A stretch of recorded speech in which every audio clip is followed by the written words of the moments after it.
Bodies on Prawl versus Weisheimer. Step forward, please. Dean and Dawn Prawl found Clifford Weisheimer and his son Cliff Jr.'s cat. When the Weisheimers came to get their cat, the Prawls claim Dawn was assaulted, breaking her toe. Order. All rise. Quiet in the courtroom, please.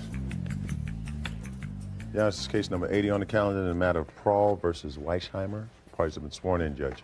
You may be seated, sir. Ladies. This was a very confusing set of papers here, but let me see if I figured it out. You had a cat. Yes. You lost your cat. Correct. Step up here. You found a cat.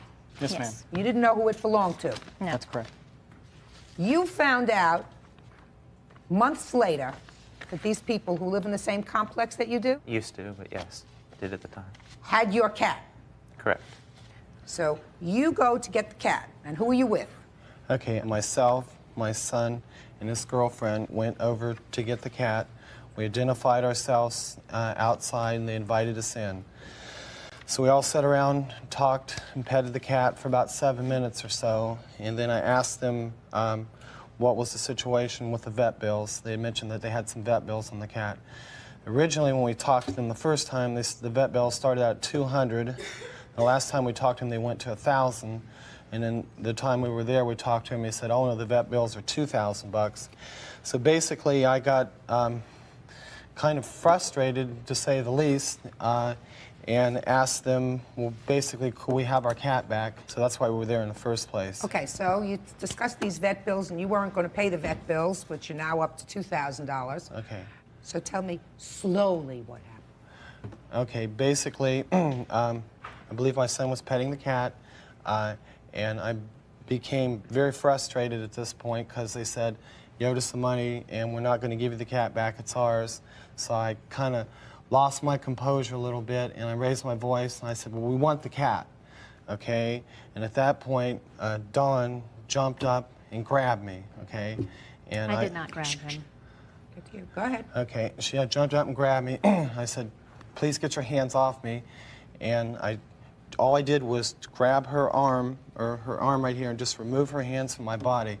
At that point, her husband said, "Get your hands off my wife. Quit touching my wife." I said, "I'm not trying to do anything to your wife, just tell her to get her hands off me." She grabbed me again. I kept saying, "Get your hands off me." I did not push her, shove her, hit her, anything. I just defensively took her hand off of my body. At this point, when all the yelling and pushing and stuff started, the kids got scared. They immediately left. My son was near the front door. Who was holding the cat? Okay, when we were arguing, my son wasn't holding the cat. I don't know if he was still holding the cat when we started all this violence, because I wasn't, But when your son went to the door, were you holding the cat? No, I was not. Who had the cat? I set the cat. Sorry. I set the cat down and I exited the house. So the cat was left in their house? Yes, and it escaped out the door with me. So it ran out the door? Basically, yes. Now, during this melee, you claim that you suffered a broken toe. Yeah. So why don't you tell me how that happened? Well, when he started swearing and shouting up and down that they were going to take the cat back, the girlfriend kind of pushed the son out the door and took off running the other way. Okay, so she wanted out of this situation. Yeah. Very smart. Right. Yes. Yes. And So he then- wanted out. Yeah. The son. But he happened to have the cat in his arms at the time and walked out with the cat. And I mean, I watched him walk down the sidewalk, and as I was trying to get out the door to go after him to get the cat back, the father kind of blocked me, and then my husband came up because he thought that he thought that he was holding on to me, so But to he keep me wasn't. from getting. No. He was just blocking you. Yeah. And what happened? Well, then my husband grabbed him from behind and held on to him. And then in the meantime, I was getting ready to go, but he was standing on my foot, and I couldn't get out the door. And that's Well, when my just a toe was second. broken. So far, he was just blocking you. And then your husband came up and grabbed him. Right. And it was at that point that he stepped on your toe. Yeah. Okay. Yes. So what you're telling me is his foot didn't touch your toe until your husband, you believe, Well, he had perceived him to be touching you, so Yes. came up and grabbed his body. Right. And at that point, I assume you started to move around? Yes. Basically, I got frustrated. I yelled. She started the first physical contact. The violence started and the yelling started. The kids went. Pff. He went out the front door because he was right by the front door. The cat had ran out. Why he ran out, and she got trapped inside, so she couldn't get out. And so I ended up pulling her out past them because I wanted the children away from the violence. And so that's basically how it happened.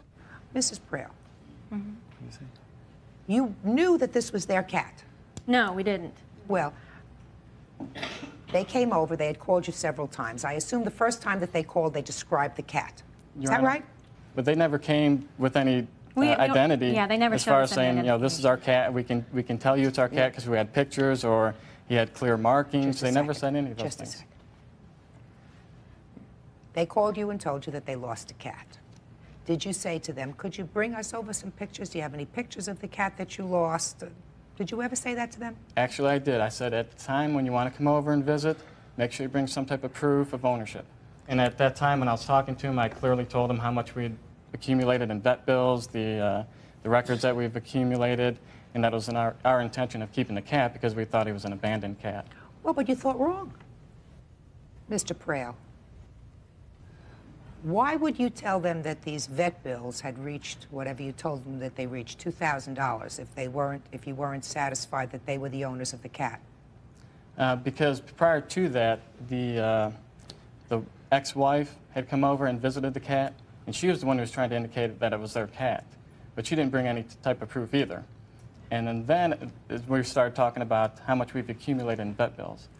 So his former wife did come over Correct. and said, this is certainly our cat.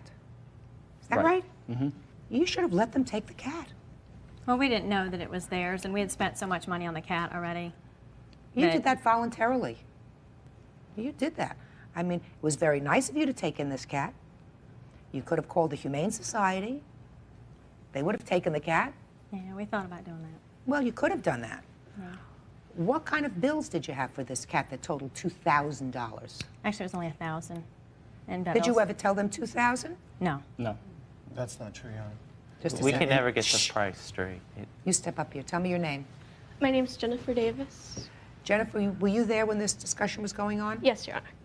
Was there ever any mention of $2,000? Yes, Your Honor. When she was telling how much the vet bills were, she said that they were totaled $2,000. No, I said they totaled almost a No, couple you thousand said dollars. Almost a $2,000. couple of thousand. Yeah, almost a couple of thousand. A couple is two. Well, the total was $1,500 by the First time you told me everything was done. 1,000. Now you tell me 1,500. Well, the vet bills themselves are $1,000, but we didn't have any supplies. We didn't have, anything to take care of an animal. And up until that point, it had cost us about $500 in things like litter and, food. Because the cat, we thought it was allergic to food, so then we had to buy special food. And, it was just a nightmare trying to Are take you care of telling the me poor that you animal. spent $100 Yeah. a month on kitty litter?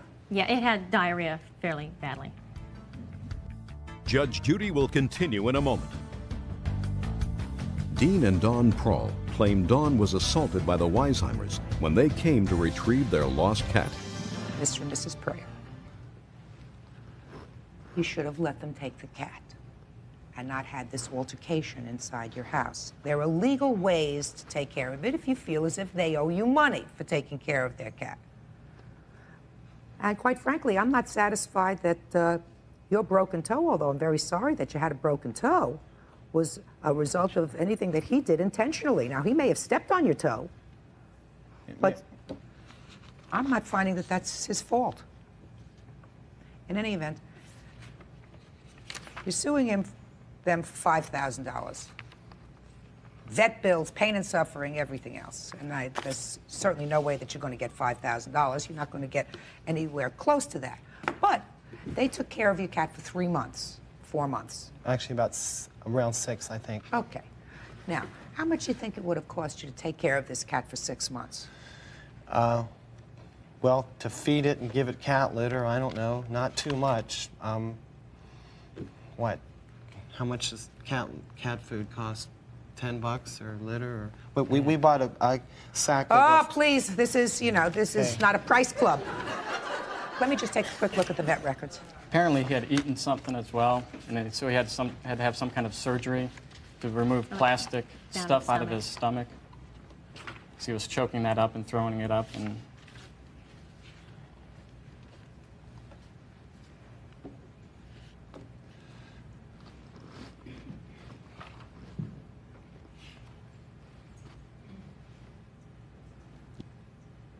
You neutered this cat? Yes. He was also very sick, so. You think neutering him made him feel better? No, not I doubt really. that. Well, no, they didn't want to do the procedure right away. Is that right, Bert? Absolutely. Listen. I'm going to give you $500 for taking care of this cat, and that's it. I'm not giving you anything for your toe. I'm not giving you anything for pain and suffering. I think what you should have done is, as soon as they came for their cat, you should have given them their cat back, and then you would have avoided all this problem. If you wanted to take them to small claims court, you could have done that. I don't believe that he intentionally stepped on your toe. I think it was an incident that was provoked by your husband grabbing his body. If he did step on your toe, he stepped on your toe, and it was purely an accident for which you don't get compensation. But I think that they took good care of your animal. I think that the cat was, according to these records, suffering from some sort of intestinal malady that they took care of, and you should joyfully pay him the $500. Thank you, that's all. Parties are excused. You may step out.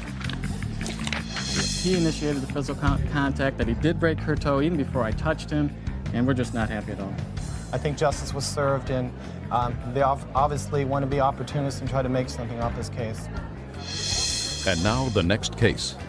Parties on Ephraim versus Walker Curry. Step forward, please.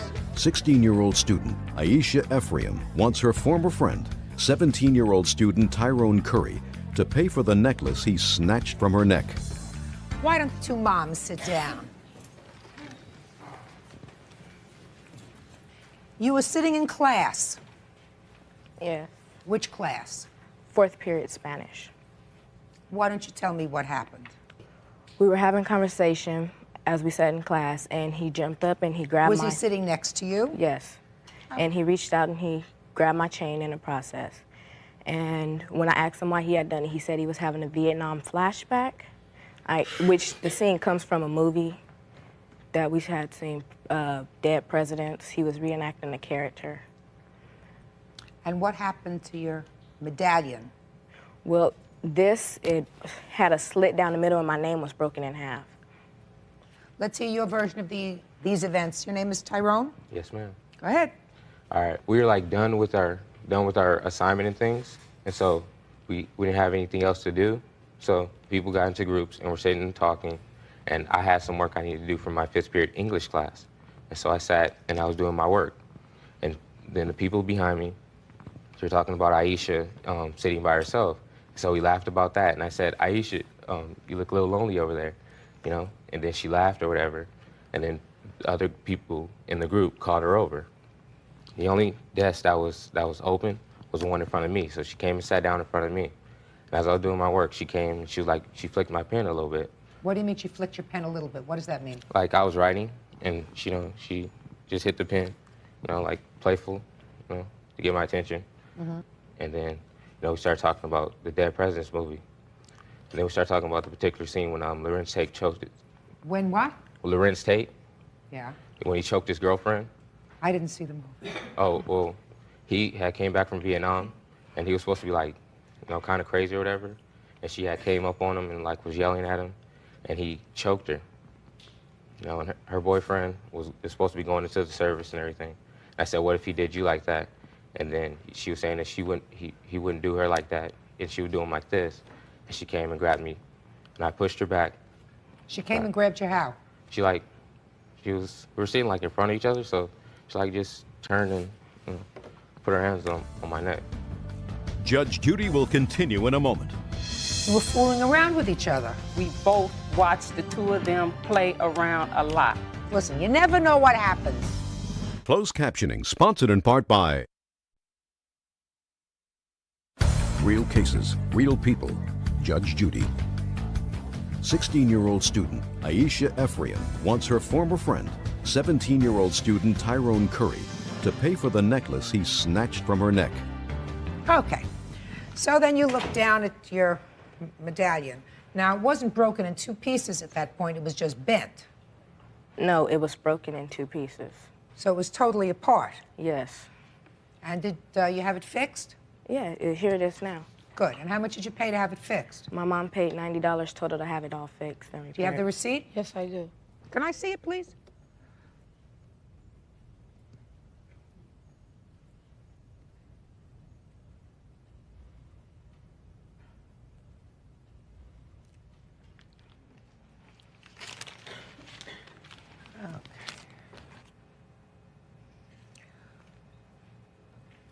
This says exchange gold necklace, 22 inches, cannot repair to customer satisfaction. Yes. Well, what does that mean? No, they couldn't fix it. If they would have fixed it, it would have left a scar. So he let me trade this one in, trade the one I had in that was identical to this one, and paid a difference of $80 or something. It says $80. Okay. And he was able to fix the name. Name cost $10. He just soldered it together. Uh-huh. Yes. Okay.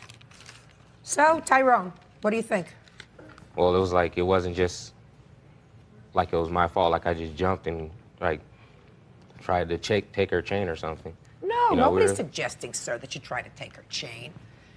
You were fooling around with each other. Yeah, and so I think we should have to pay equally, you know, the $90. Can I speak? Sure. Okay, when I originally talked to Mrs. Ephraim, she told me that she had the chain fixed, the medallion fixed and everything, and it was $28. The last that I heard from her, she was supposed to bring me a receipt showing that she had it fixed, and it cost $28 to have fixed. I want to know, how did it jump from $28 to $90 all of a sudden? I never told you it was $28. That's what you stated. And I told Okay. you that I thought it was very petty, that I felt that, we went through this the whole summer with the two of them jumping around, playing with each other, because I'm the director at the Boys and Girls Club, and Aisha was one of my youth workers, along with my son Tyrone. The whole summer, I supervised them. Mrs. Ephraim even came in and she stayed some days. We both watched the 2 of them play around a lot. So I felt, why should Tyrone sit up and pay for some jewelry that both of them were playing around? Let me tell you why. Because sometimes when you play around, nothing happens. True. And sometimes when you play around, something gets damaged. Right. So that you're supposed to be smart. She started to fool around with him, and he says, listen, you never know what happens. Exactly. I'm going to ignore this gal. Right? With Aisha, it's kind of hard to do. Judge Judy will continue in a moment.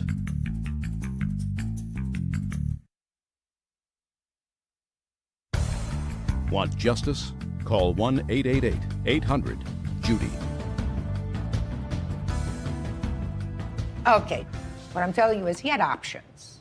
Yes, he did. All right. And we're not talking about a major, she could have gotten hurt.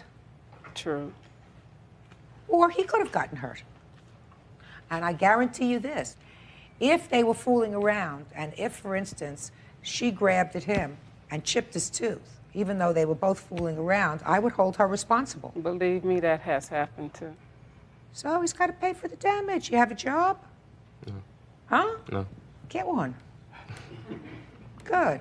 It's not a big deal. It's a good lesson. It's going to cost you $90. Judgment for the plaintiff, $90. Thank you. Parties are excused. You may step out. Judge Judy will continue in a moment. Parties on Lamance versus Matthews. Step forward, please. School bus driver Roxy Lamance says her estranged son-in-law assaulted her. She's asking for lost wages. Order. All rise.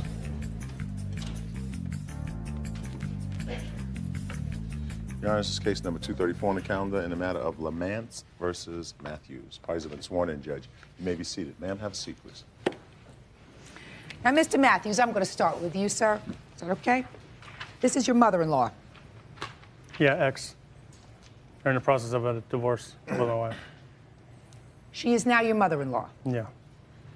You seem to acknowledge both instances of physical battery on your mother-in-law, throwing her across the room, I think is what you said here. You admit you threw her across the room.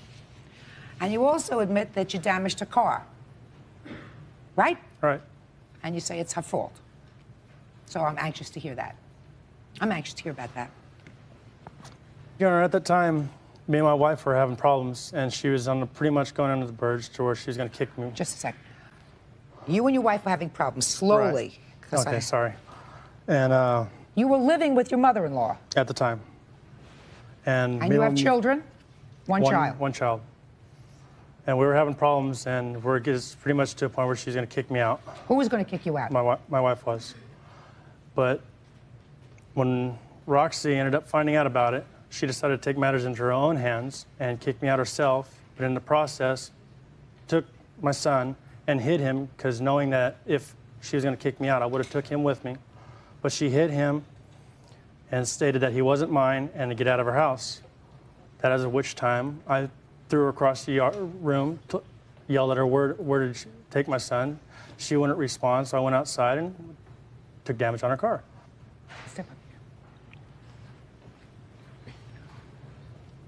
Why were you separating from your husband?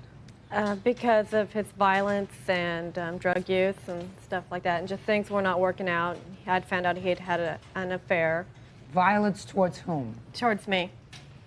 During the time you were living in your mother's home, did he ever put his hands on you? We were, well, yes. And we'd only been there for a short time at that point when this all took place. When you were living at your mother's house, was he using drugs? Yes, he was. What kind of drugs? Crank. Crack? Crank. Crank? Yes. What is that? Amphetamines. Was he working? No. He'd lost his job. Due to the fact that he robbed a liquor store. Mr. Matthews, were you working at the time you were living in your mother-in-law's house? No, I wasn't. Had you been arrested? Previously, yes. For robbery? Yes. Were you using amphetamines? At that time, yes. Penny was too. Penny is your wife? Mm-hmm. And how old is your child? He's 4 now. Well, it would seem to me that your mother-in-law did absolutely the right thing by taking your child and hiding him so that when she kicked you out of the house, you wouldn't take him with you. She had no right to be involved. And it was none of her concern. I was supporting him. Just a second. Mr. Matthews, let me go over this again with you, sir. You had been arrested for robbery. You were a user of drugs, right? And you were unemployed. And you were living with your mother-in-law because you couldn't afford to have your own house to maintain yourself. So you think that your mother-in-law was doing the wrong thing by trying to protect your 4-year-old son from not only you, but you and maybe even from her own daughter, assuming that what you say is correct, that you were both using drugs. Don't you think that that was a smart thing to do? It's what I would do with my grandson. I wouldn't let my son-in-law, if he was arrested for robbery, high on drugs, and unemployed, take my 4-year-old grandchild. No way, over my dead body. Oh, but it didn't matter. Oh. Over my dead body. It's not her child. It's not Roxy's child. So what you're telling me is you don't want to get down on your knees and thank her for protecting your 4-year-old from his crank, abusing, felon father. You don't want to get down on your knees and thank her. No. You assaulted her. Oh, you're going to pay. Now, how much damage did he cause to the car? Let's hear about the car. I have all the paperwork here. Just give me a bottom line figure. I paid $250 was what I paid out. Was your deductible? That was my deductible. Plus, I paid $229.35 for a car rental at the time when it was in the shop. And I also lost 4 hours off of work because I couldn't work the next day after he threw me across the room. When he threw you across the room, where were you injured? Well, he hit me in the right shoulder, and I landed against the couch, and I bruised my left side, down my left side. And I do drive a bus, and I load wheelchairs, and I could not bend down and around to strap down wheelchairs during the day, so my dispatcher sent me home. Well, I don't know where you came up with this figure of $1,077.42 for, which is the amount you're suing him for. Is that right? Yeah, that's because... that doesn't include your pain and suffering. No, I wasn't, because I wasn't trying to get him for anything. I just wanted my money back, is all I wanted. I mean, you know, he's lived with me. I mean, I've practically supported him during the whole 5 years they've been together. You know, and I wasn't out to get him, actually. You've always been out to get me, even before anything happened. Judge Judy continues in a moment. Real people, Judge Judy.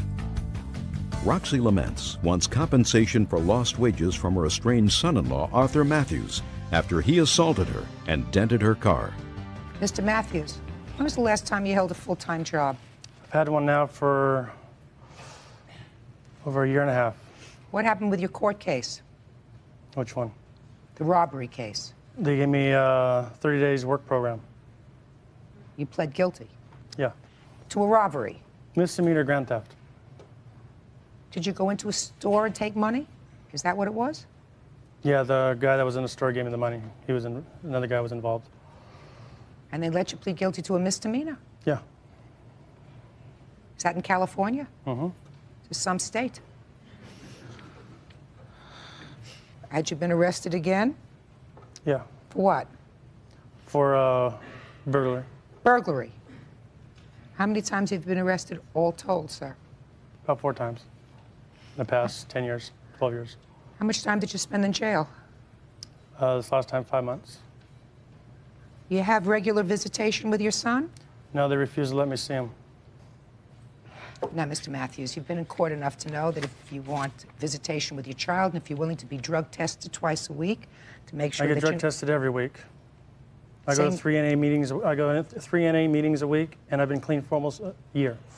Oh, that's good. So if you can establish that you've been clean, I am certain that a family court judge here in this jurisdiction would start visitation, even if it was just on a supervised basis. But you have to take the initiative with regard to that. It's not that they're not letting you, sir. With your track record, I wouldn't let you be unsupervised with the child at all. In any event, you had absolutely no basis to either assault her or to damage her property, Mr. Matthews.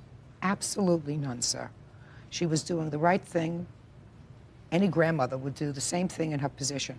You were in no position, financially, but more importantly, physically, as a drug abuser, to have custody, even temporarily, of your son the time you assaulted her. And she did what was necessary to protect her grandson from his own father. Sometimes that's necessary, and you had no justification whatsoever to hurt her. So I'm awarding her the full extent of her complaint, which is $1,077.42. Glad you're working. That's all. Thank you. Parties are excused. You may step out. Out the back door to your right. She don't deserve the money. I don't care what the judge said. She's been doing drugs as long as I have, and she gets custody. Doesn't matter if I have a record or not. He's had my phone number for 5 weeks and he's hasn't never called. called once to set up an appointment to see him, not even once. Well, I don't think he really wants to see him then. If he had wanted to see him, he would have called. And now the next case. Parties on. Gaeta versus Alarcon. Step forward, please.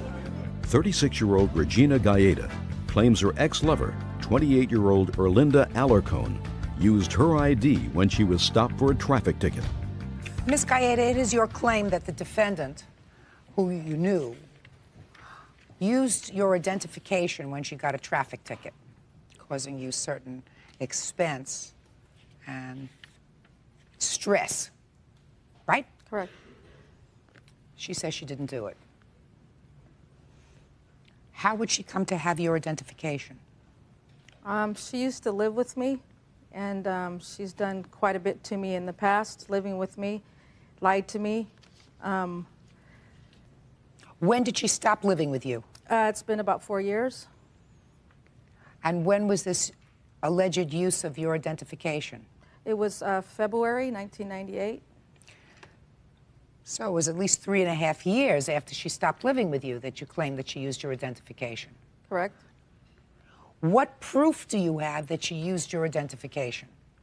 Early February when she came over in the 1986 Dodge Colt blue four-door, as it is on the ticket. Let me see it, please.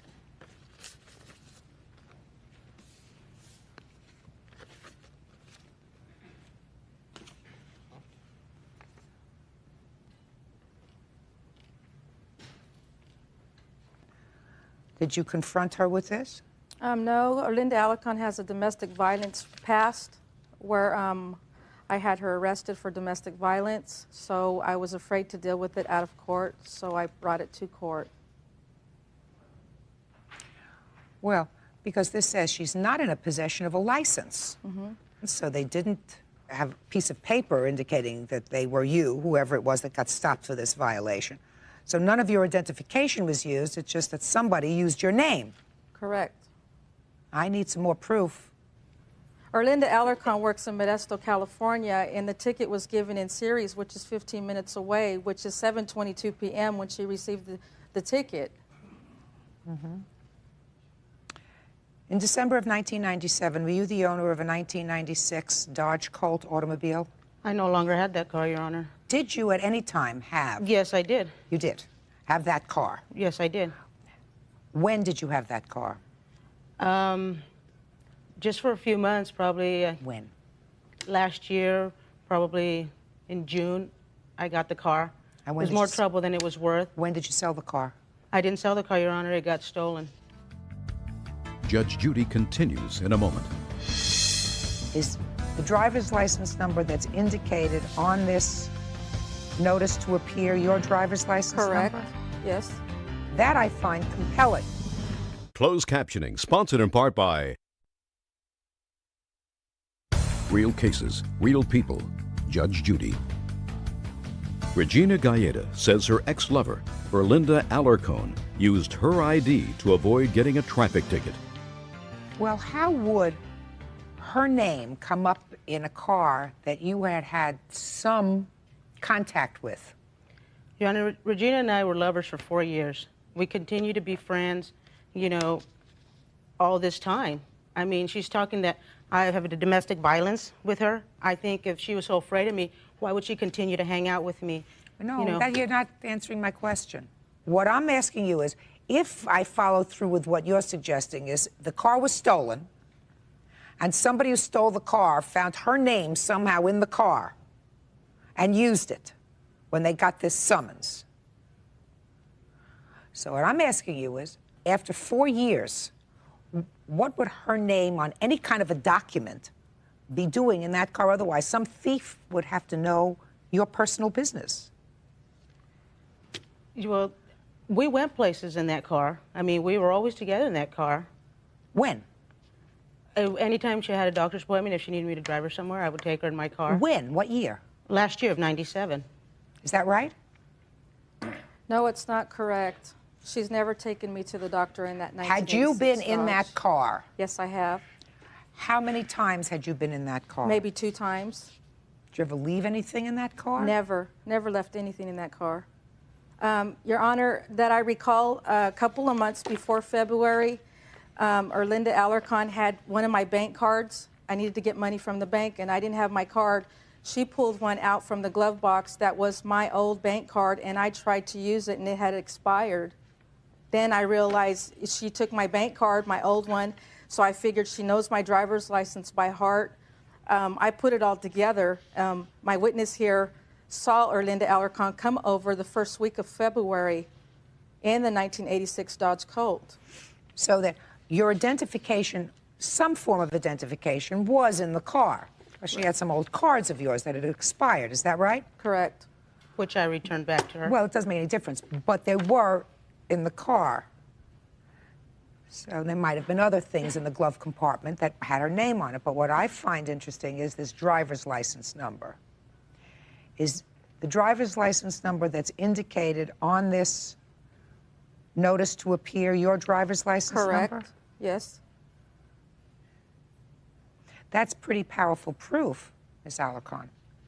Yeah. That I find compelling, because on a credit card you may have your name. On a letter that might have been in the glove compartment that has your name. But a driver's license? Number? I don't know her driver's license number. I know her date of birth. I mean, we live together, you know. Of course, I know her birthday. So tell me, Ms. Gaeta, what damage did you suffer as a result of Emotional this? distress, very nervous. I suffered a migraine attack.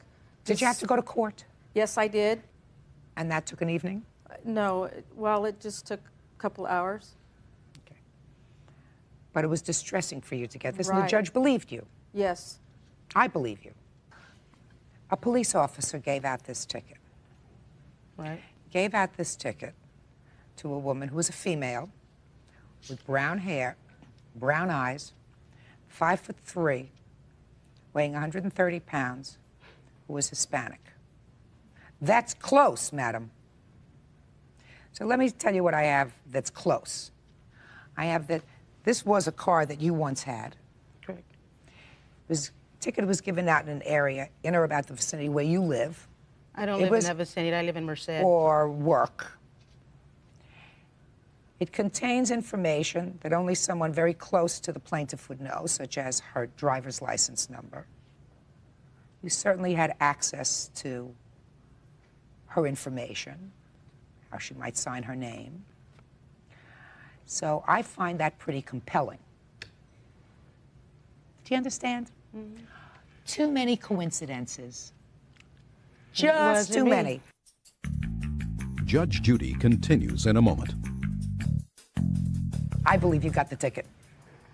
I believe you got the ticket, and I believe you used her name. It was an absolutely wrong thing to do, and it caused a certain amount of discomfort and stress when she got this ticket. She knew nothing about it. Regina was constantly getting migraine headaches even before we got together. She suffered a lot of things, even before we got together. Oh, but you did the wrong thing. You got to pay for that. You got to pay for that. The fact that you didn't have to pay the ticket is really not particularly compelling. Somebody's got to say to you, you inconvenienced her, you made her unhappy, stressed for a couple of days. Somebody's got to pay for that. Right? How much do you think that's worth? If whoever was here who did it, maybe they should pay You for did it. I did not. I was Oh, yes, you did, Miss Alarcon. Yes, you did. Life isn't full of that many coincidences. You did it. And you have to compensate her. And I believe a fair and appropriate amount of compensation for you is $500, and that's what I'm giving you. Judgment for the plaintiff in the amount of $500. Thank you. Parties are excused. You may step out. I'll back to you right. Judge Judy continues in a moment. And on the next Judge Judy. Parties on Truman versus Sally. Step forward, please. 42-year-old Robert Schumann insists 25-year-old Malipon Sally owes him for not paying rent, damaging his car, and a gambling debt. She says Robert became too possessive. Order. All rise.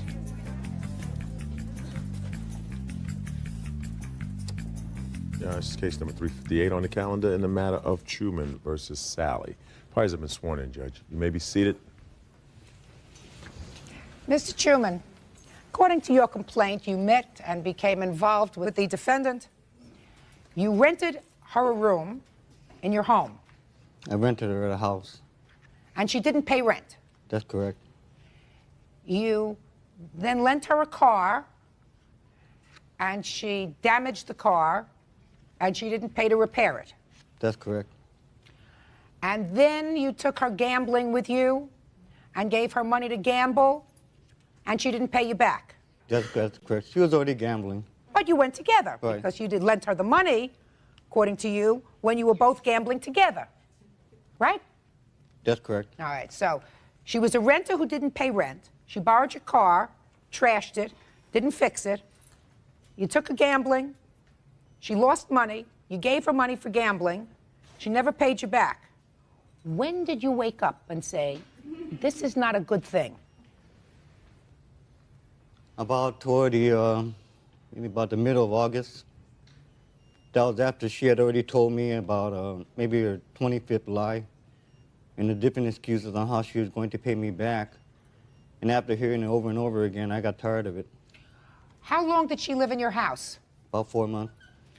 And in the 4 months period that she lived there, how many times did she pay rent? She didn't pay rent at all. And how much was she supposed to pay in rent? $450. A month. Yes. So after the first month that she lived there, sir, why didn't you boot her out? I kind of felt sorry for her because actually we kind of developed a friendship. And she had told me at the beginning of May that she couldn't pay the security deposit or the month of May because of the fact that she had her money lost. She lost her money? She said she lost her money at work or something. So I told her that. Well, what about the second month? As far as the second month is concerned, I began to know her a little bit more, and she began to make up more and more different stories on kind of problems that she was having. She was telling me at that time that basically is that her workplace was withholding all of her paychecks and things like that, not paying her at work. What kind of work was she doing? She was working as a waitress in Hollywood or something. Go ahead. So I told her that, even on top of that, though, you should be able to pay, your rent from your tip, because she was telling me that she was making at least $1,000 a week. Okay, so there's month 2. Now, month 3, sir, she didn't pay anything. She basically told me at that time that she had a large trust account up north. Trust? Right. And that she was going to go up north, and that she was going to go ahead and get the money and bring it back. And that's when you lent her your car? No, I lent her the car in May. On the So first right month. away you lent her the car? Yes. And you lent her the car, and the car died according to your papers, and it had to be towed back to where you lived. That's correct. What was wrong with the car? The transmission was completely damaged. Well, is it her fault that the transmission went?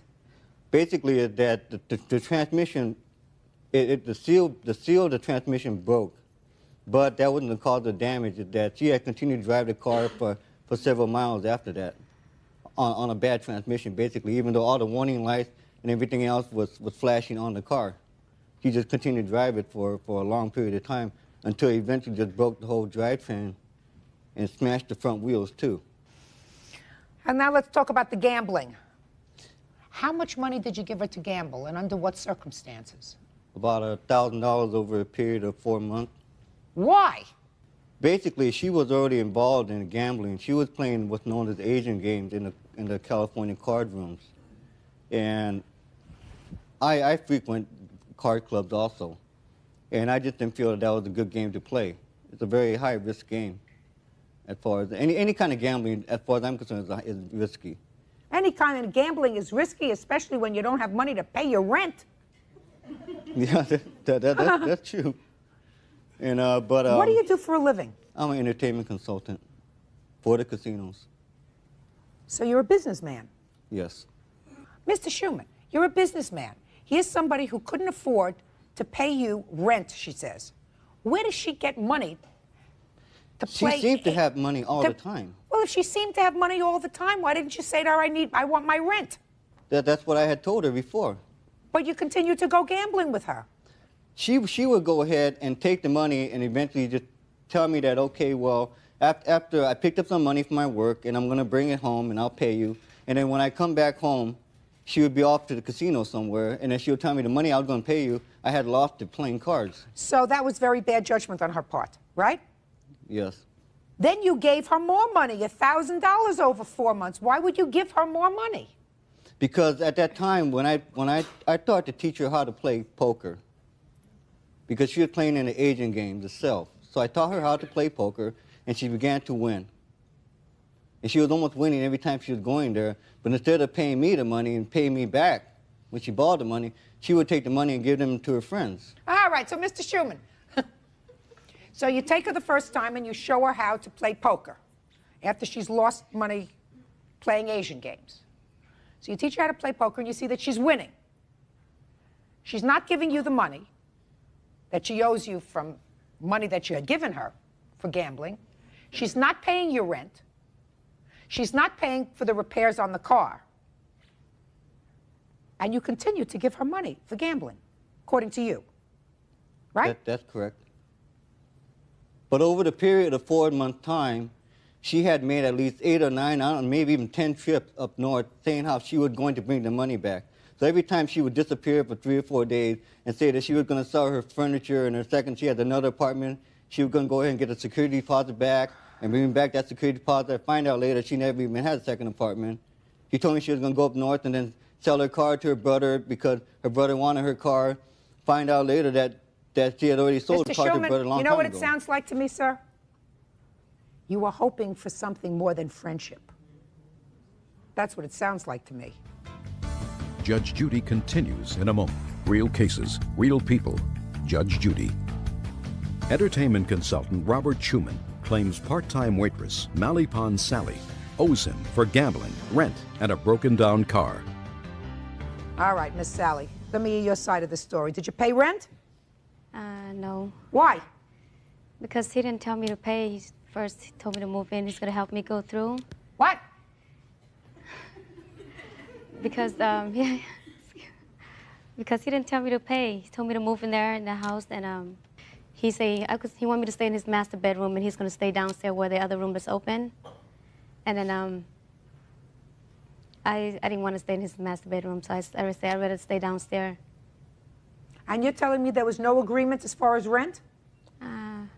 Is not an answer. Miss Sally, did you agree to pay him at some point rent of $450 a month? No. How much did you agree to pay him? I said wait until I'm working, and I could afford to pay him rent. And he says okay. Because when I moved in there, I have about $900, and they stole the money. Who stole the money? There's other people that lives in there, rent a room from him. And I can't, I don't know. Just a second. So you're working all this time that you're living there as a waitress? I pay him some back. So when I have, How much did you pay him back? I don't remember. Sometimes I give him $100, $50 when I make my tips, and I give him some of the stuff back. And then when I didn't really play Asian what he was saying that game. I just go with my friend, but my friend's a gambler, so I never played. And then he teach me how to play Hold'em, because he said I could make a living playing Hold'em instead of working. What are you doing going gambling if you don't have money to pay rent? According to you, you said to him, I'll pay you rent as soon as I get more money from my work. No, I didn't say. That's what you just said to me. Okay. You said there was not an agreement to give him $450 a month rent. But I told him I would pay him rent as soon as I started making money. That's what you just told me, right? I didn't say that, but it's just, if I have the money, I would help him pay the rent, but he No, didn't. Miss Sally, that's what you just told me. What are you laughing at? Try to keep it together. So if you don't have the money to pay rent, where do you come off? Going to a gambling place? I just go, my friend goes there. That's the only person I know in LA. I just moved from Sacramento, so she gambled. I just go with her, but then I didn't gamble. You took money from him to gamble? He's the one that banked me up. I said, when I lost my tip money, $50, I said, why were you playing with your tip money? Here you go. You promised this man, according to you. Let's say I don't believe him that you said you were going to give him $450 a month. Let's say I believe you. I'm going to give you money, Mr. Schumann, as soon as I, start gathering up some money again because my money was stolen. It was. So you gather up $50, and instead of giving it to him, you went and gambled with it. Let's talk about the car. Okay. You borrowed his car. I told him I was going to get a rent-a-car. My friend was going to give me a rent-a-car, but he said he loaned me the car to take it home. So I drove home. I don't know what happened. I made it in the middle of LA and Sacramento. The transmission just blew up 6 in the morning. The water just come out. I don't know, and I pulled over. And then I called the towing truck, and then I towed back here. I went home first with my mom and asked my mom to get the money. That's not important. Did you drive the car after you saw the lights on in the car? No. I went, the water came out, just pulled over on the side, and I called a towing truck. Did you ever tell him you would pay him for the car? That time he didn't get mad or nothing, and I didn't say I was going to pay, because he said that time wasn't the money thing. He doesn't care about the money. Did he ever make any advances towards you socially? What does that question means? Did he ever come on to you? I know before I moved in there, I know he told me he said he's in love with me. But I told him that I just came up from a relationship because I came to Sacramento away from my ex-fiance, and I don't want to deal with nothing with it. I don't have no feeling for him or no, other guys. When did you tell him that? I told him that before I moved in the house. But Did she tell you that, sir? Yes, but I have never told her that I loved her or anything like that. Yes, she did. Well, what did you tell her? You told her that you liked her? I thought she was a nice person. No, I mean, did you say to her you would like to have a relationship with her, and she said, no, I'm I not? never said anything like that. She said something like that. What did she say? She told me that she thought I was one of the nicest guys that she ever met, and that she was having a hard time with her estranged boyfriend in Sacramento. That's one of the reasons why she had to get away from him and to move down to here. And, just that she said not too often that she meets someone like me. Did you think she liked you? And so I felt that it was more coming from her than from me. Did you like her? I would say yes, but I never made any kind of advances toward her. But you liked her? Yes. Judge Judy continues in a moment. All that kind of damage would never happen if someone had just stopped the car right there. Maybe she was in a place where it wasn't good to stop, sir. If I'm in a car and a car's lights are going off and I'm on a parkway and it's not convenient to stop because there's nothing else around there, I'll drive it until it dies. Closed captioning, sponsored in part by Real Cases, Real People, Judge Judy. Robert Schumann wants Malipon Sally to pay him rent, car repairs, and a gambling debt. Sally says he became too possessive. Okay, ready to rule. Ready to rule. There are 3 things you're suing for, sir. You're suing for rent, you're suing for your car, and you're suing for the money that you loaned her to gamble. Could I say one thing, Your Honor? Sure. I have a rental agreement here that was signed by her back in April. I have a promissory note that she had already made out.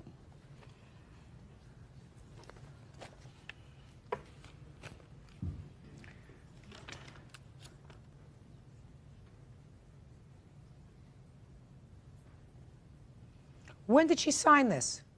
But beginning of September, after I filed a suit against her because I told her I was going to garnish her wages, I was going to do whatever it takes me to Did get my you money sign back. this promissory note?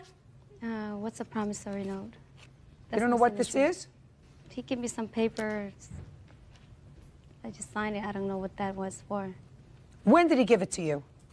Last week. Tell me the I have a circumstances witness. surrounding which you gave her this paper, sir, and when you gave it to her. I gave it to her about beginning of September. Where did you give it to her? In your house? I gave it to her at the casino after I had already thrown her out. I threw her out toward the end of August. Then I informed her at the time that I was going to sue her to get my money back. Yes. And then that's when she thought that I was going to tell her family that she was gambling all her money away down here in Southern California. So she went ahead and signed that promissory note. Well, what would make her think that you were going to tell her family that she was gambling all of her money away? Because she knew I was very upset about it. She knew that at that time I was being also seen by a doctor at the same time. What kind of Because I was almost doctor? having a nervous breakdown over this. You having a nervous breakdown over what? Over all of this. Over what, sir? All the money that she owed me. She doesn't owe you that much money, sir. Let me tell you something. If you I lend don't have a lot of money. Mr. Schumann, listen to me carefully, sir. You lend somebody your car, and if the transmission goes on the car, that's not necessarily their fault. Transmission can go on a car when anybody drives a car. It could have been you behind the wheel of the car or anybody else. As far as the money that you gave her when she was gambling, you got to chalk that up to your stupidity, because somebody who doesn't pay you rent, who doesn't pay you, according to you, what you think is owed for repairing your car, you don't go and give them money to gamble, because that's just dumb. I do believe, however, based upon what, not only what you told me, but what she pretty much tells me, is that she had an agreement to pay you rent. You say that there was an agreement to pay you rent of $450 a month. She says, when she's not backtracking and covering herself, well, I told him that I would pay him when I had money from my work, but clearly she had money from her work because she was gambling, and if she was gambling, she had extra money because she wasn't paying rent, which she should have been paying. Does that make sense to you, Bird? Clear. Crystal clear. If I have a test, I have a receipt here from the mechanic that set the damages to that car. It said all that kind of damage would never happen if someone had just stopped the car right there and not drive it 5, 6, 7, 8 miles. Maybe she was in a place where it wasn't good to stop, sir. If I'm in a car and a car's lights are going off and I'm on a parkway and it's not convenient to stop because there's nothing else around there, I'll drive it until it dies. It's not her fault that the transmission went. Judge Judy continues in a moment. You lived there 4 months? Yes. You paid no rent. Everybody pays rent. You owe them $1,800 in rent. Do you understand? How much did you pay him? I used to pay him sometimes $100, $200, $300. Show me proof. He's the one that has the proof. Did she pay you any money, She sir? didn't pay me anything. Of course she didn't. You want to know why she didn't? Because she lies. Miss Sally, you're not always going to be able to get away with your good looks. You're not always going to be able to get away with getting over on people. And I think you've been doing that probably a long time. Now, he is clearly not very socially adept, if you know what that means. Not too swift when it comes to the social stuff. He couldn't figure out that after 2 months he was being taken. Waited 4 months to figure out that he was being taken, and you finally moved out. You moved out owing him money for rent. Judgment in this case is for the plaintiff for the rent only in the amount of $1,800. That's all. Parties are excused. You may step out. Judge Judy continues in a moment. Back door to your right. And on the next Judge... Ms. Borg, step forward, please. Pam and Fred Lundberg say they want their daughter Heather to pay back a loan. Heather says she doesn't owe the money. She says it's really a question of custody. Order. All rise.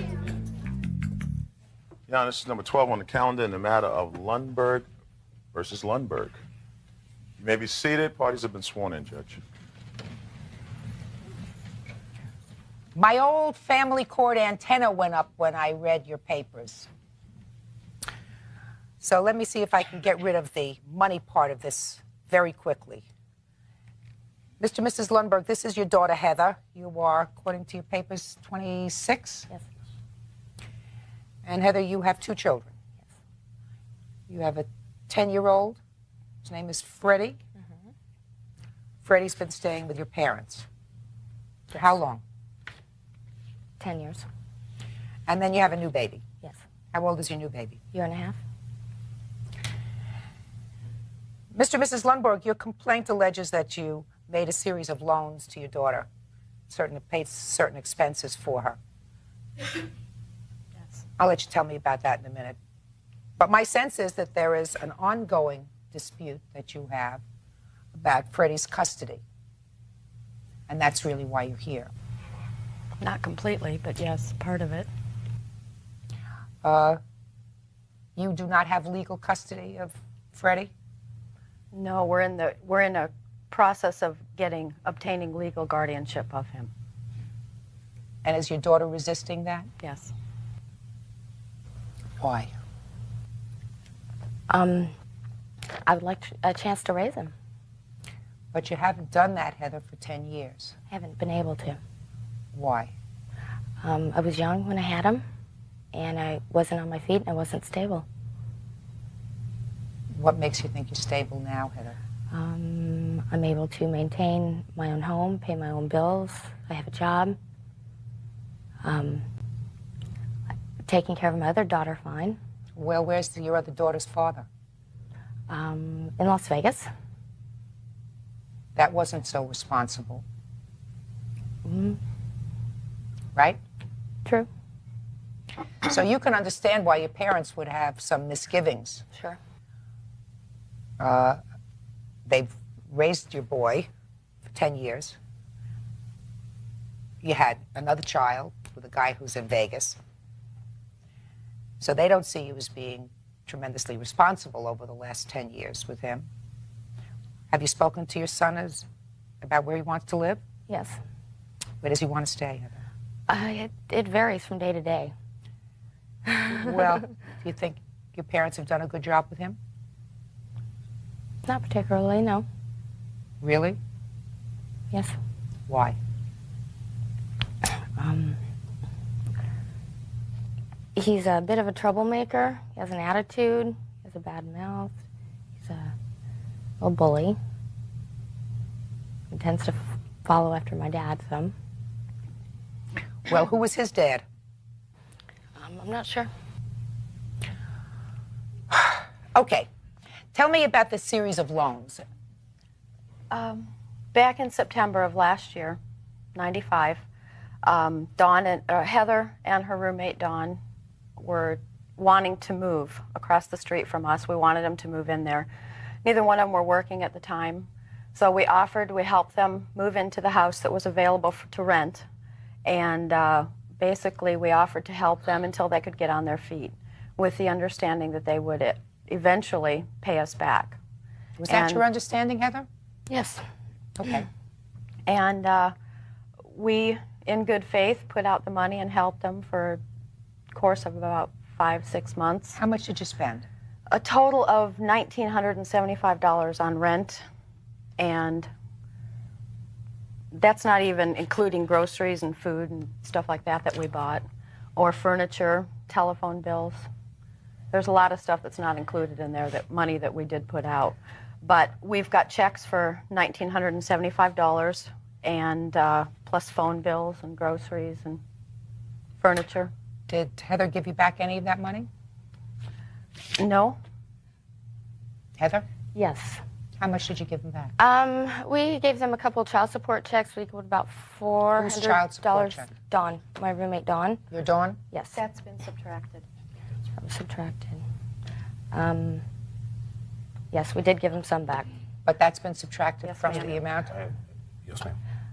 So what's left is $1,975 after the couple of child support checks that were given to you? Yes. Your Honor, Dawn had a truck that was of some value, and we gave them the truck in return what we thought would be even. That was prior to It wasn't this prior. in debt. Yes, it was. It was not. It According to happened. the bill of sale, it most certainly was. Just a second. You had a truck? Yes, I did. Step up here, Dawn. You were living together with Heather? Yes. You have a child, too? Yes, I do. What kind of truck was this? It was I think a '79 Ford F-150. So the truck is now almost 20 years old. Yes, but it just recently had brand new rims and tires put on it, and the whole entire paint job and all of that. You have the bill of sale for this truck? Can I see it, please?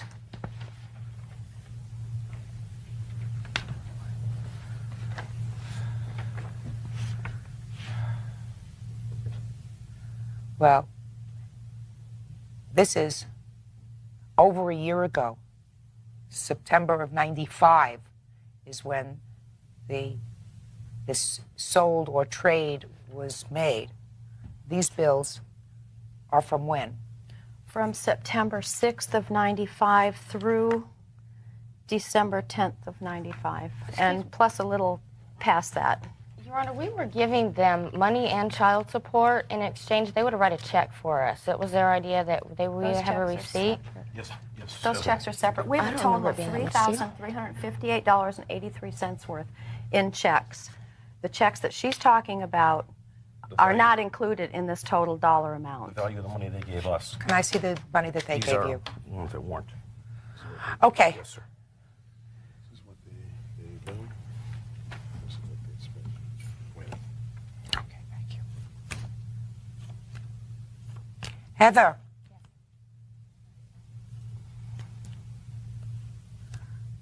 The truck really wasn't in exchange for the money from September until December.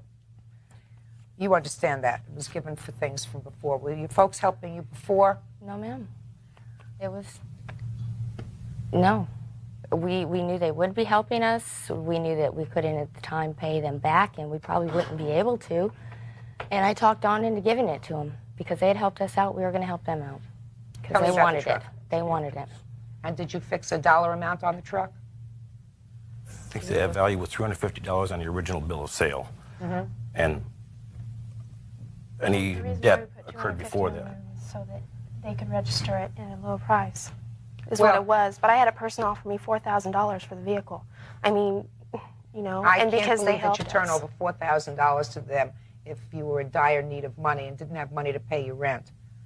I can't believe, Dawn, that instead of selling your truck to somebody else for $4,000 so that you'd have plenty of money to live on, you would give the truck to them for nothing and then say, well, we'll work it off based upon what you're going to give us to help us out.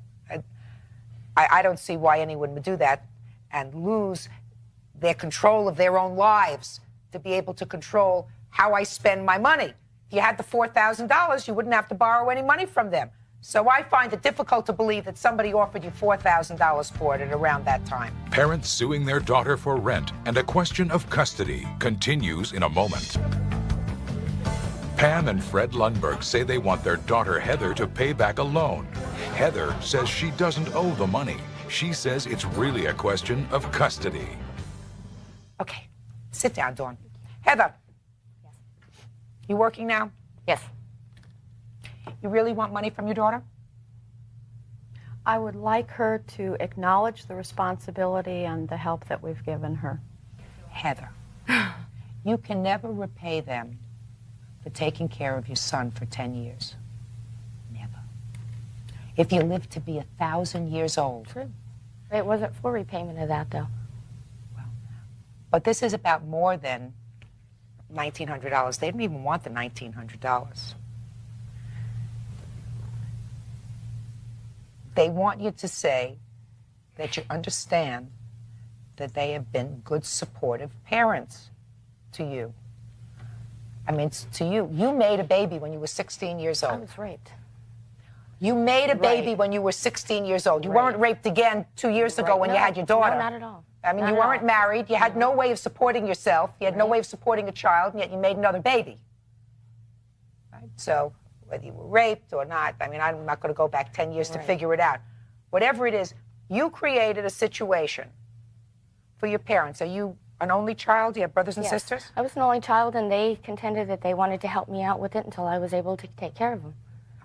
But that took a very long time. Heather, it took a long time. You were an only child. You know, parents look forward to a time when they don't have responsibility, when they just have themselves to take care of. They could have had that a long time ago. Heather? I've been wanting my son for some time. Heather, you may have wanted your son. You got yourself involved with some guy who lives in Vegas. You got pregnant. You had a baby. You've been moving around, I gather, from what both the complaint and answers says, from one place to another. The guy from Las Vegas, in all probability, was not the first relationship you've had since you were 16 years old. That is not an environment for a child.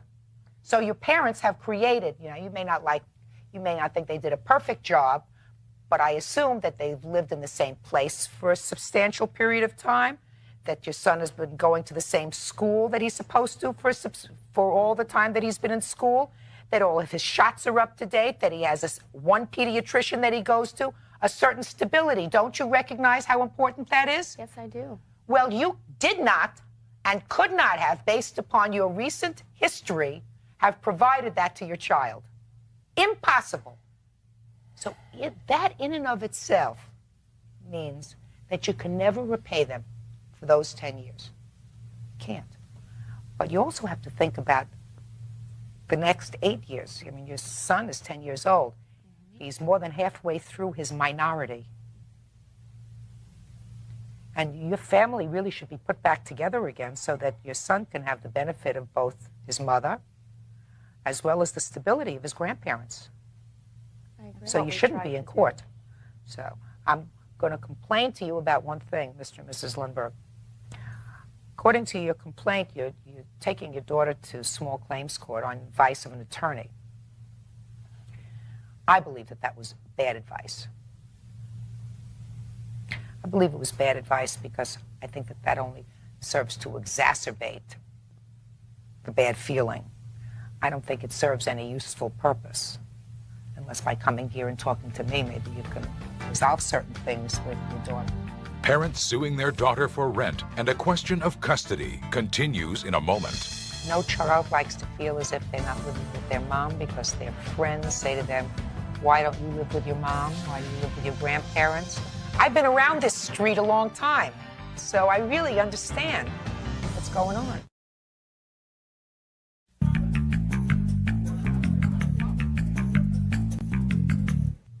You say you're working. Where are you working? I work for Las Vegas Kirby and for Angel Photography. I have 2 jobs. And who takes care of your daughter when you're working? For one job, I take care of her. For the other job, she has a babysitter. How do you take care of her? I just keep her right there with me. What kind of work is it that you do? Photography. A lot of photography work out in the field, that sort of things. And she's there. And how long have you had those jobs? Kirby, I've been with them for 2 months, and the photography for 1. Before that, I was working at a printing company for the last year. 1 job for a year? I'm sorry? 1 job for a year. Well, yes, I took some time off from my medical assistant job to have the baby, to spend some time at home. But you're telling me that you had 1 job for a whole year. Why did you leave that job with the printing company? I just changed the field. How much money do you make at these 2 jobs? It varies. I work commission on 1 job, and the other I make $10 an hour. So how much money do you make a week? Said it varies. Last week I made $600. And are you still living with Dawn? No. I have my own apartment, 2-bedroom, 2-bath. I've had it for 2 months, actually 3 months. You think your daughter is finally getting her act together? Sounds like it, yes. Sounds nice. How often do you see Freddie? Oh, a day or 2 out of the week. Heather, don't make your son make the choice. That's a very, very difficult thing to put a 10-year-old through. I agree. Somebody has to have a legal order of custody for a child because of emergencies primarily. You know, you break an arm, you know, something happens, you take a child to the hospital and somebody has to be able to sign off. So somebody has to have legal custody. I know that that sounds very dramatic to you as child's mother because you say, well, that cuts me off. I just have a sense from looking at your parents, they haven't said much, that they don't want to cut you off. It's not my sense that they want to cut you off. They want one family. Because in addition to Freddie, they also have a granddaughter. And you're an only child. You're it. So, when you think about that, don't make Freddie make the choice. You have to think about whether you have a long enough track record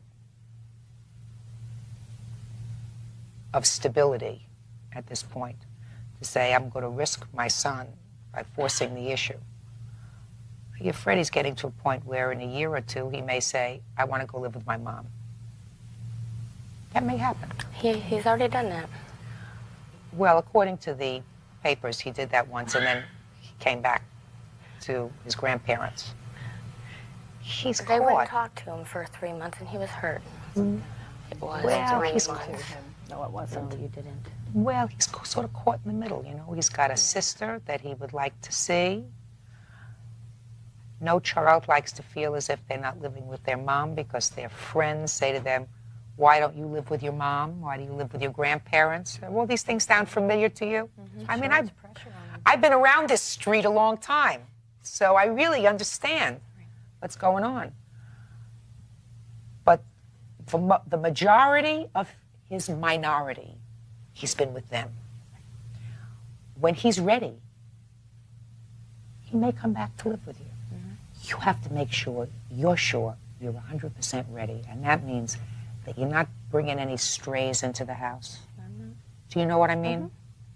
That anybody that you introduce him to, any man that's in your life, is a productive influence, is a good person, is a good role model, is a positive person. You know, you have to be comfortable that you've reached that stage in your life. I'm not sure whether you're there yet, but it sounds to me like you're on the right road. She's ready to rule.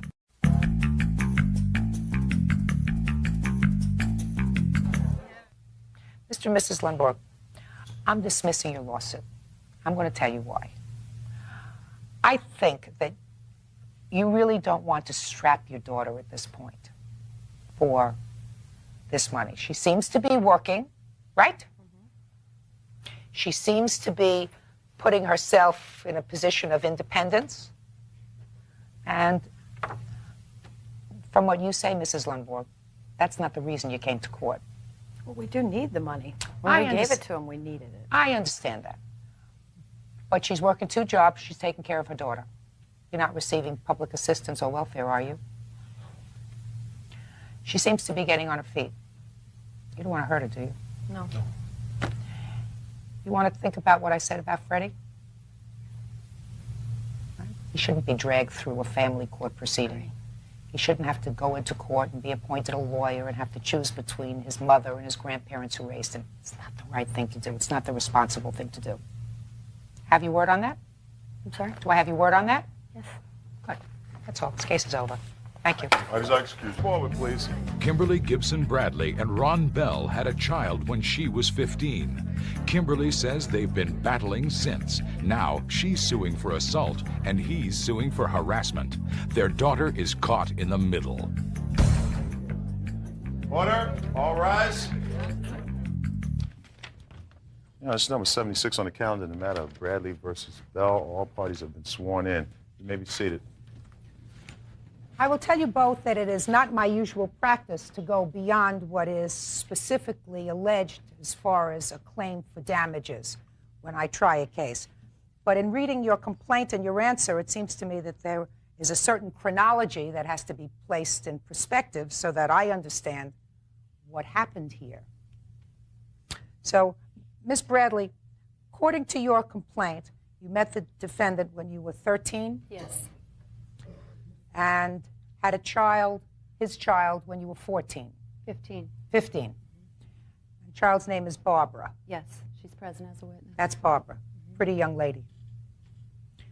And since that time, you've had ongoing family court cases and ongoing problems. Approximately 2 to 3 court cases per year. And that has to do with both visitation and support. Primarily just his support. He's not shown any interest in visitation at minimum the last 12 to 14 years. Something precipitated this assault that you are claiming caused you $5,000 worth of damage and injury. Yes. So you want to now tell me what precipitated this specific event? Well, we were in our last, supposed to be our last family court hearing that we had gone to. Barbara had turned 18. The judge had told him it was time that he settled up financially with me. He did not do so at that time.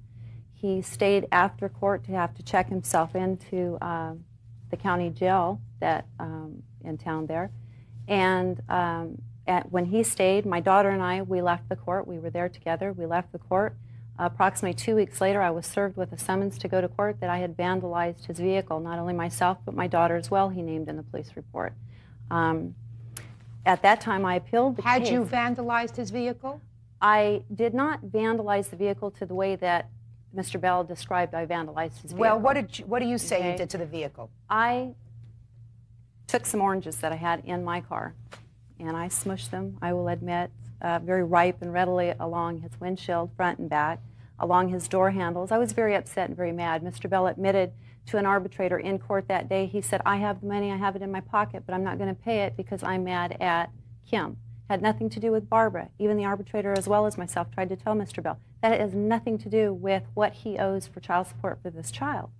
So I did smush the oranges on his window, and I did bust out one of his windshield wipers, got mad, threw it over in a field, got in my car, and left the vicinity.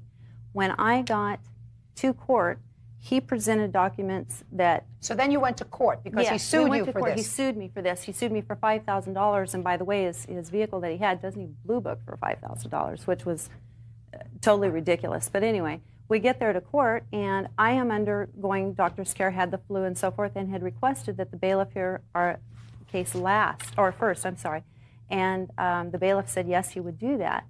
And I showed him a letter from the doctor, said I was on medication and so forth, wasn't even supposed to be out. At that time, the judge went ahead, heard our case, but they heard it last. By now, I don't even have a pencil paper up in front of me. You lost the I case. lost the case, okay? I You didn't lost even the care case. if I lost the case. You I lost was the so case, sick. and there was a judgment entered against you for Exactly. vandalizing his car. Exactly. I appealed immediately. I gathered all of my evidence together to discredit his witness, by the way, that he also has present again today, the same witness. Gathered all my evidence together and went to appeal the case. It was So heard you in served him another with a county. notice of appeal in that case. That appeal was set for trial. Yes. Now, you arrive at the courthouse. Okay, I get to the courthouse. I'm walking into the courtroom doors. He's exiting. It's a different court than what we had been used to. It's in a different county. So when he's exiting, I'm not sure where if he's going to the restroom. Did where you he's get to the going. courthouse late? Yes, I did. How And late did you get to the courthouse? Approximately 15 minutes. Okay, and I do have documentation to that from the judge here as well. So you got to the courthouse 15 minutes late. Correct. I'm walking in. As he's walking out, I proceed to go in. I acknowledge the bailiff, let him know I'm there to check in. The bailiff said, "I'm sorry, we just called your case. It's over with. The judge has upheld the original judgment." So your appeal was dismissed because you weren't there. Exactly. I wasn't there when case was called. So I asked the bailiff very quietly. I'm leaned over the counter talking to the bailiff. I said, "What can I do?" I said, "He just stepped out as I'm walking in." I said, "I couldn't find a place to park when I got here because that's the first time I'd ever been to that court." He said, "If you can get Mr. Bell to come back into the court, we will hear this case." I said, "Okay." I then very quickly exited the courtroom, and I told my daughter, I said, "Please stop him. Detain your dad." You told your daughter to stop him? Yes, I asked her. I said, "Talk to him, do whatever you need to do to detain your dad while I go get the bailiff." Okay? Not a wise choice, I'll admit, but the only choice I made at that time. I went in to go get the bailiff. I told him again, I said, "He is outside." As I walked in, I passed up what I think was a police officer. He could have been a cadet. He was in a uniform. I don't recall seeing a gun on this gentleman, but I did ask him. I said, "Can you please go around the corner?" You could hear their voices, my daughter and Ronald's at that time. I said, "Can you please go around the corner? My daughter may be in danger with her own father.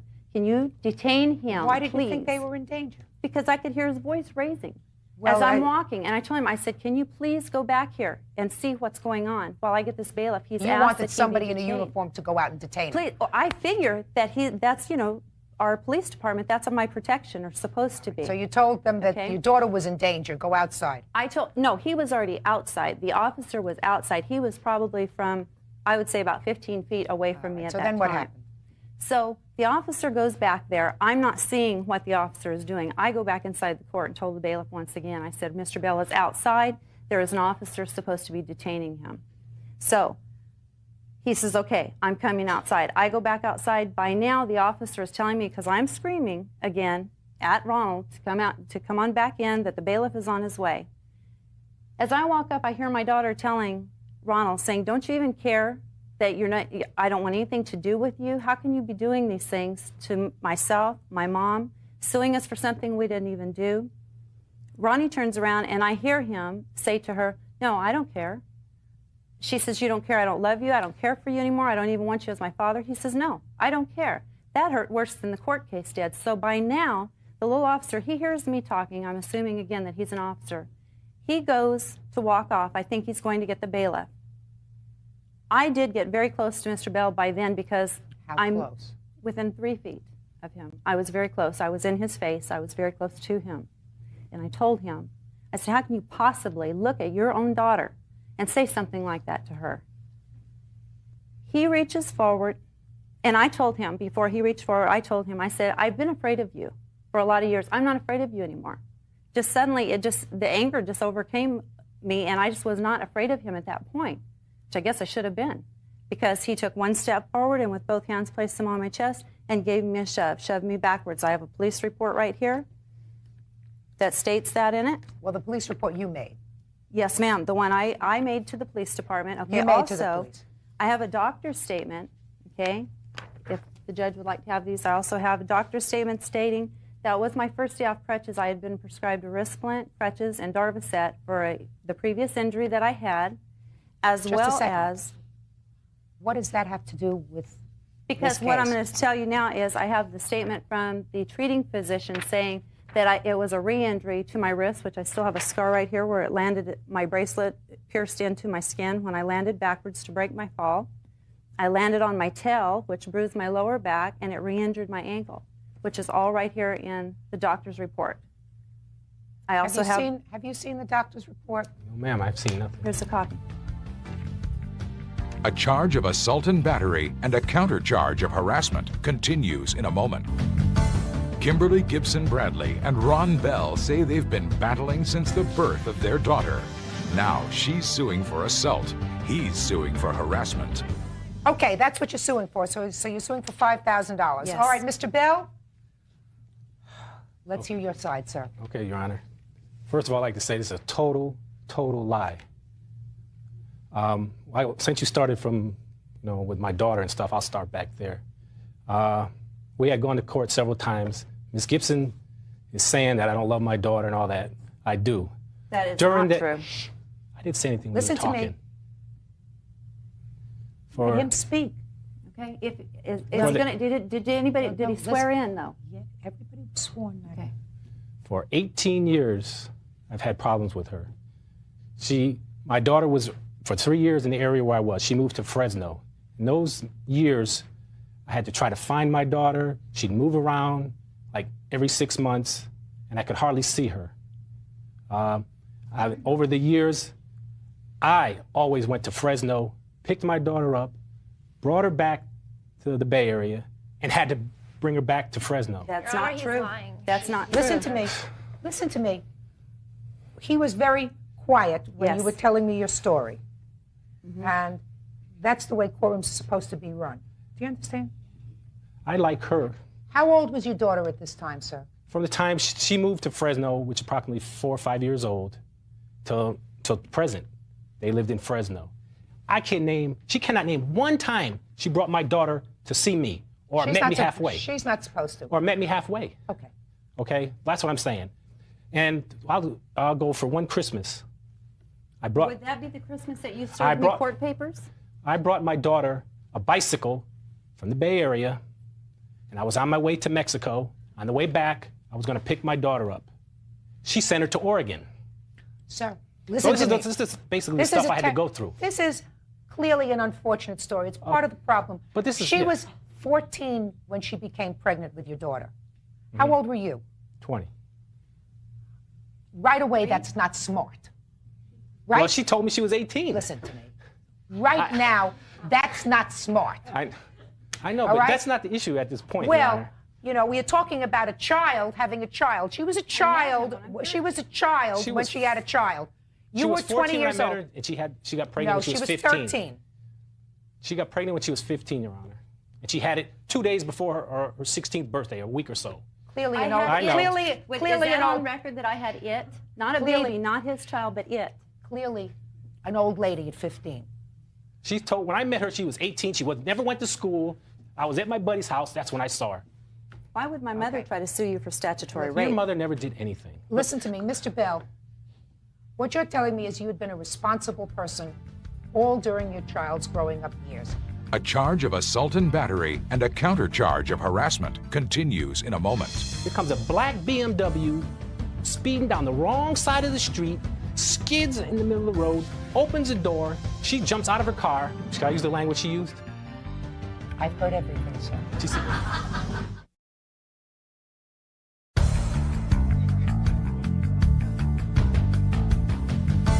Kimberly Gibson Bradley and Ron Bell say they've been battling since the birth of their daughter. Now she's suing for assault. He's suing for harassment. You went to court. You got there on time. You went in. They called the case. Right. You said, I'm here. Right. Where is the other side? Not here. Judge said, appeal dismissed, judgment stands. And then you're walking outside and you saw her. And before I left, I walked halfway out the court. I turned around and said, Your Honor, is this over? This matter over? He said, yes, it's through. I'm walking out the court and down the walkway, and I think she ran into the courtroom. So me and Alice were walking. We walk into Alice's car, not my car. And I get in the car, and I could hear her come out. I think she said, Ron. And I said, let's go, Alice, it's over. So at this time, here comes a black BMW speeding down the wrong side of the street, skids in the middle of the road, opens the door, slams and hits another car. She jumps out of her car. Should I use the language she used? I've heard everything, sir. She said, get your MF ass back in that courtroom. Several times. I keep walking. She comes up to me. She says, you better get your ass back in the courtroom or I'm going to kill you. And I reached in my pocket and I said, keep talking, I'm going to turn on this recorder. Didn't I say that? And so I kept walking away. Don't ask her any questions. I'm not a Yeah, but I'm witness. just saying. And then she pulls out her cellular phone and starts doing all this stuff, and I'm just looking I at was her. dialing 911. I knew there would be a confrontation of some kind because I we kept, were both very I angry. kept walking away. Miss Grillo was sitting in the car probably 30 feet away. I never stopped. She sends Barbara over to me. Barbara starts saying something, get back, get back in the courtroom. How can you do this? I get in the car. Alice is sitting in the car. I start the car up. I'm driving away, and all I hear is she gives me an international peace sign. That's the last I saw her, the last of anything, until I heard about this. Barbara. You know what I'm sorry about, Barbara? I'm sorry that you got in the middle of this and probably have been in the middle of it for a very long time. Yes. You're tired of being in the middle? Yeah, I'm tired of watching him always win everything when he is the one who just sits there and laughs, and my mother's the one who always gets backlash for it. And in essence, I'm the one who gets it, you know?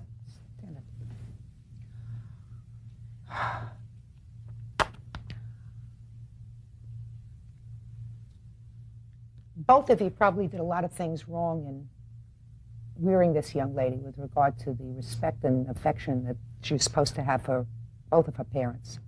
You exercised terrible judgment that day, if I believe your story. You exercised terrible judgment by, again, putting your daughter in the middle of a situation. Yes, I did. Because not only did you put her in the middle of a situation, you put her in the middle of a situation where she had to confront her father.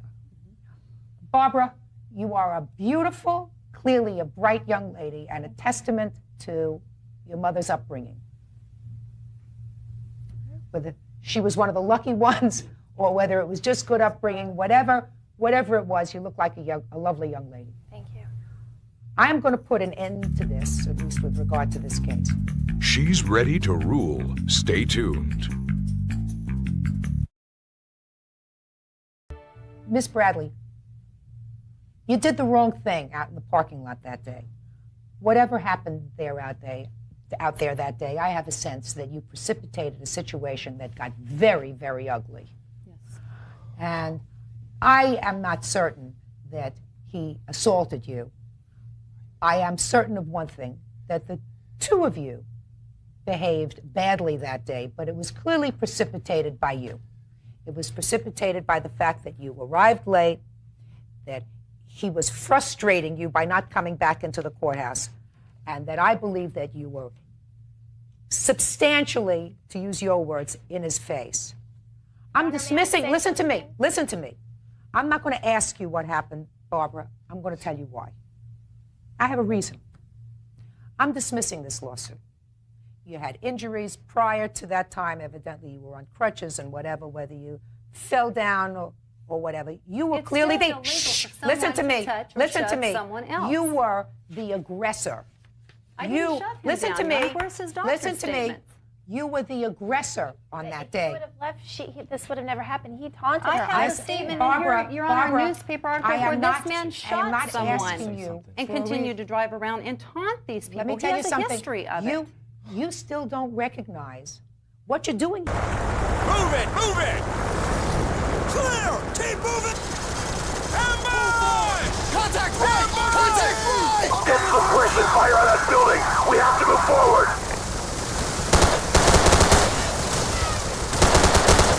Keep moving forward!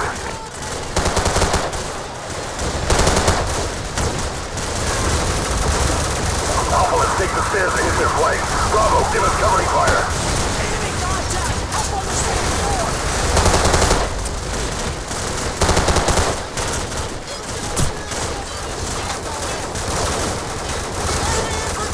Come on, Jackson, move it!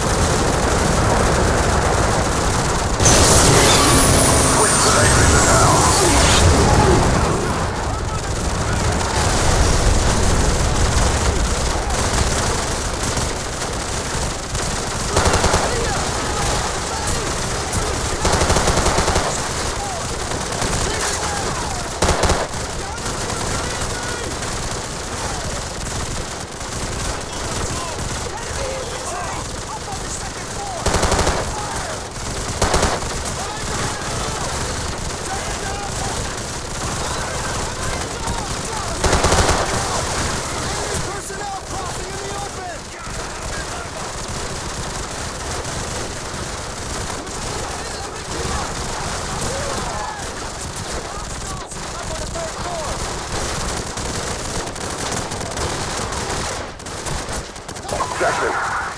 Moskowitz, head upstairs.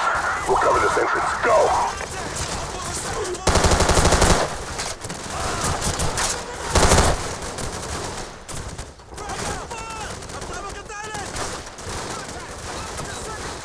Watch your fire! We're on the second floor!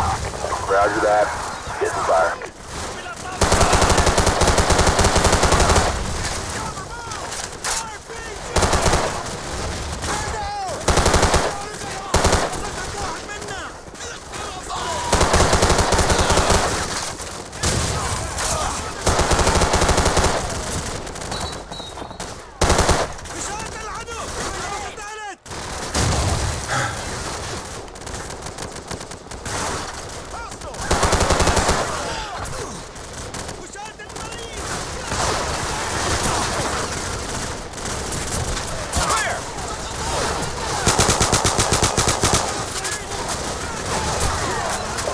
Flank with their machine gun. Jackson, get their machine gun.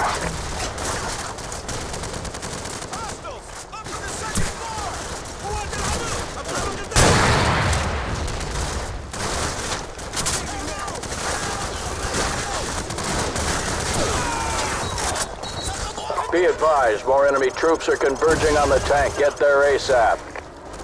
Roger that, we're working on it. Out!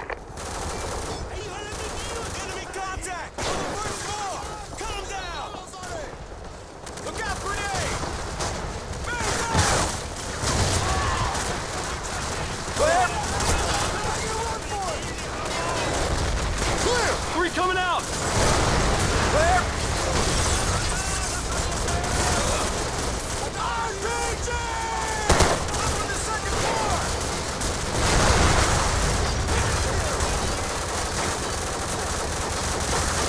We got a man down! Hostiles! Up on the second floor!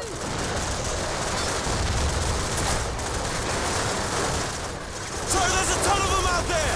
Shut up! Keep them pinned down! Roger that! Suppressing fire!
Contact on the overpass!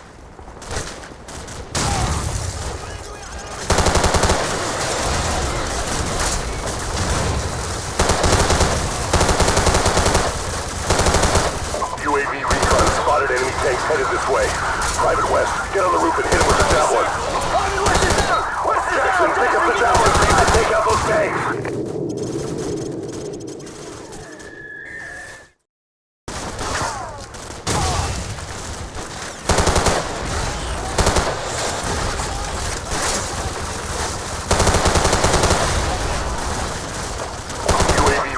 Spotted enemy tanks headed this way. Private West, get on the roof and hit him with the javelin.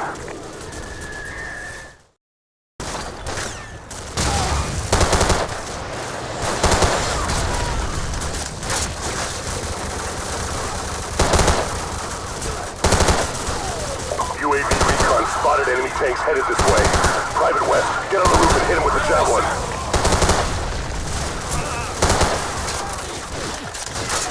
Private West is down! Jackson, pick up the javelin so you can take out those tanks! To the south! Private, 5 guns!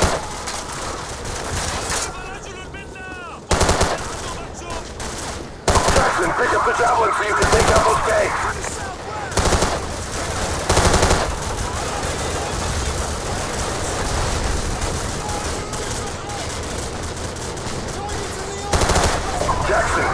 javelin now!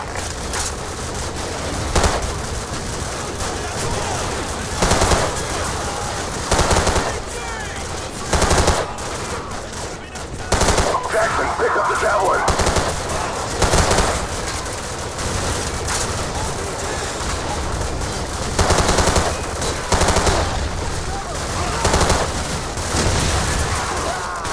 Jackson, pick up the javelin so you can take out those tanks!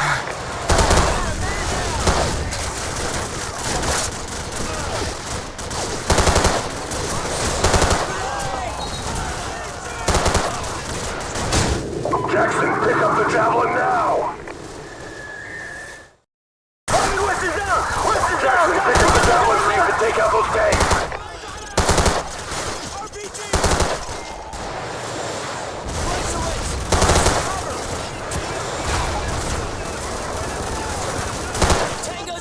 Jackson, pick up the javelin so you can take out those tanks!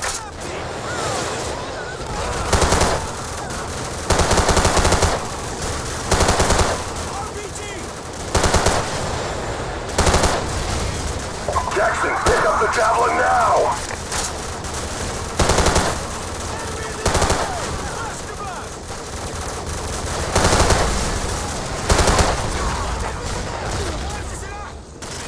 Jackson, pick up the javelin!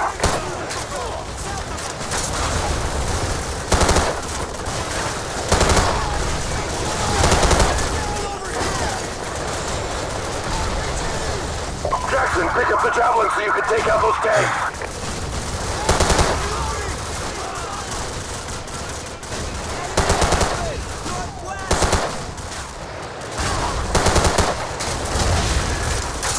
Jackson, pick up the javelin now!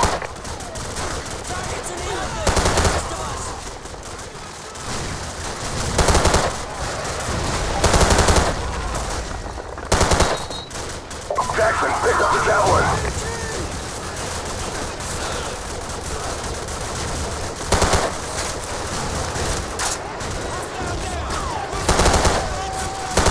Jackson, pick up the javelin so you can take out those tanks!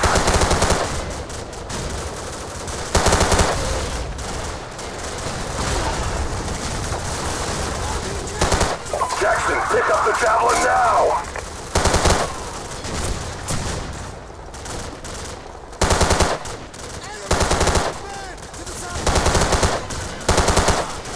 Jackson, pick up the javelin!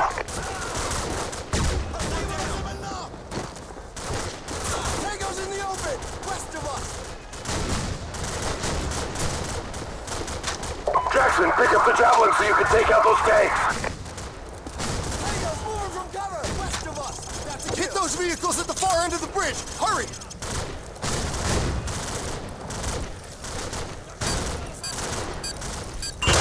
Jackson, get to the second floor and take out those tanks! Target destroyed!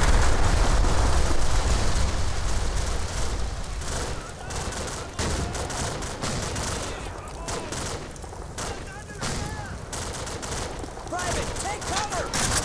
That's a kill!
6, we're taking heavy fire on our position north of the overpass. Where the hell are you? We're almost there. Hang on.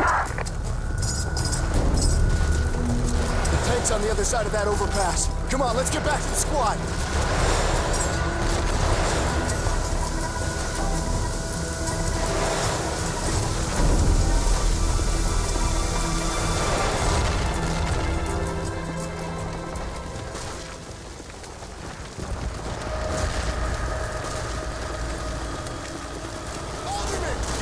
Alpha 6, what's your status? Over. We're still surrounded, sir. There's just a 4 of us left, but the tank's still okay. Over. Contact to the east and more flanking to the south. Hold the perimeter. Bravo 6, this is War Pig. The main gun's offline, but we still have our machine gun. They're moving in with jetpacks. Don't let them get close to the tank. Alpha 6, what's your status? Over. We're still surrounded, sir. There's just a 4 of us left, but the tank's still okay. Over. Contact to the east and more flanking to the south. Hold the perimeter. Bravo 6, this is War Pig. The main gun's offline, but we still have our machine gun. They're moving in with jetpacks. Don't let them get close to the tank.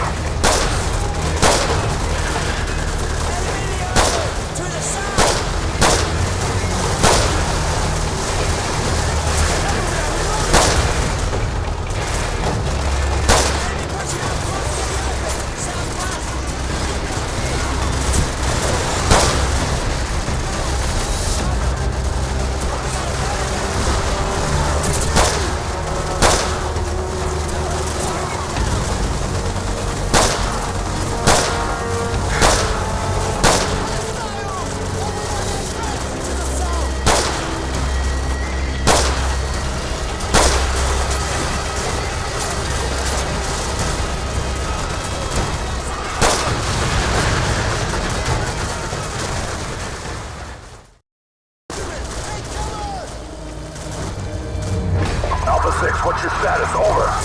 We're still surrounded, sir. There's just a 4 of us left, but the tank's still okay. Over. Contact to the east and more flanking to the south. Hold the perimeter. Bravo 6, this is War Pig. The main gun's offline, but we still have our machine gun. They're moving in with jetpacks. Don't let them get close to the tank.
Alpha 6, what's your status? Over.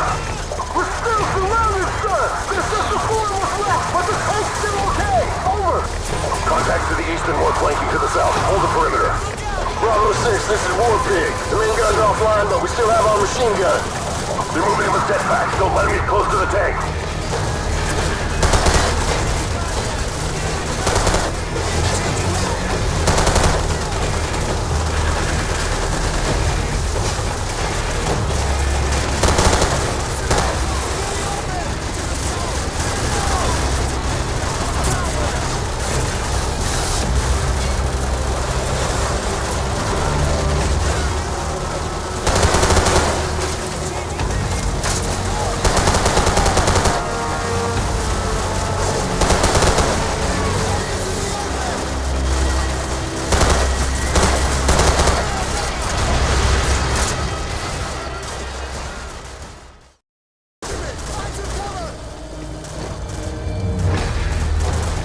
Alpha 6, what's your status? Over. We're still surrounded, sir.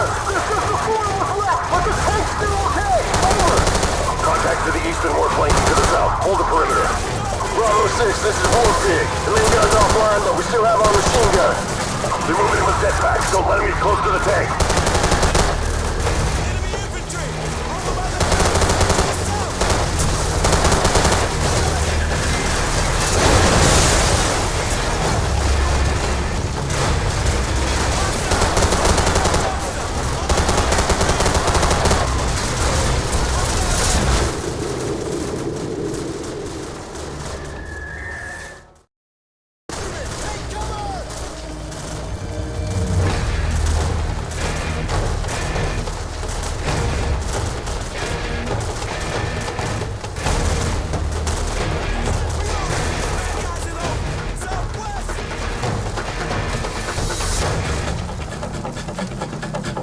Alpha 6, what's your status? Over. We're still surrounded, sir! There's just the 4 of us left, but the tank's still okay! Over! Bravo 6, this is War Pig. The main gun's offline, but we still have our machine gun. They're moving in with jetpacks. Don't let them get close to the tank.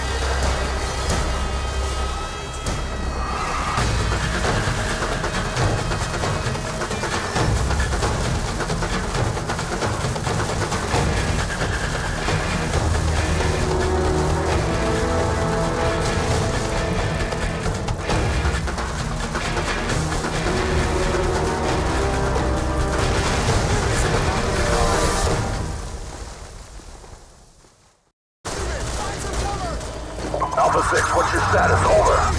We're still surrounded, sir! There's just the 4 of us left, but the tank's still okay! Over! Contacts to the east and more flanking to the south. Hold the perimeter. Bravo 6, this is War Pig. The main gun's offline, but we still have our machine gun. They're moving in with jetpacks. Don't let them get close to the tank.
Bravo 6, be advised. More hostiles assembling to the west of your position. Over. 2 Charlie, Bravo 6. Requesting air support for fire mission. Over. Negative, Bravo 6. There's an enemy ZPU to the south of your position. Until you take it out, we cannot risk sending in any more choppers. Over.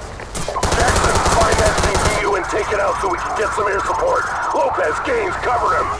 All right, let's move out. Secure the western approach. Move.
आशिक हूँ तेरा राजा बाजार का, लगता है मुझको नशा ये प्यार का। आशिक हूँ तेरा राजा बाजार का, लगता है मुझको नशा ये प्यार का।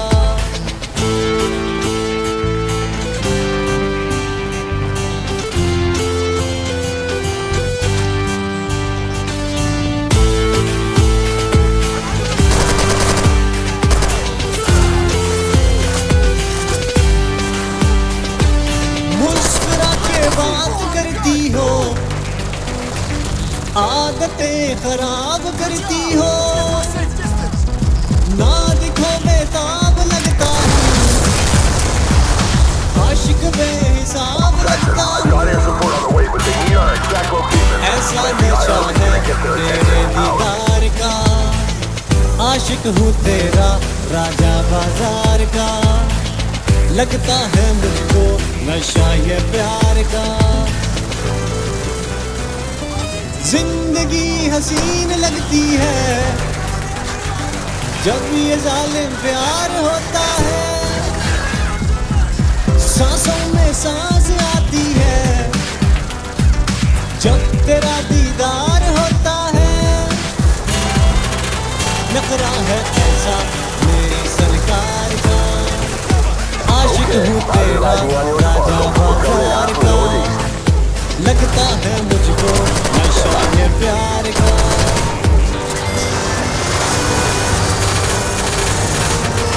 नफरत इसके टॉप पर आती है टिकटॉक पर, नैनों से है नैन मिलाती, लड़कों के है दिल चुराती, दिल्ली में है चर्चा इसका, मीरा जितना खर्चा इसका। मैंने बोला इसको मेट्रो में बिठाऊंगा, कैपिटल ले जाऊंगा, F7 भी घुमाऊंगा, मोनाल भी दिखाऊंगा, संतोष भी ले जाऊंगा। आशिक हूँ तेरा राजा बाजार का, लगता है मुझको नशा ये प्यार का।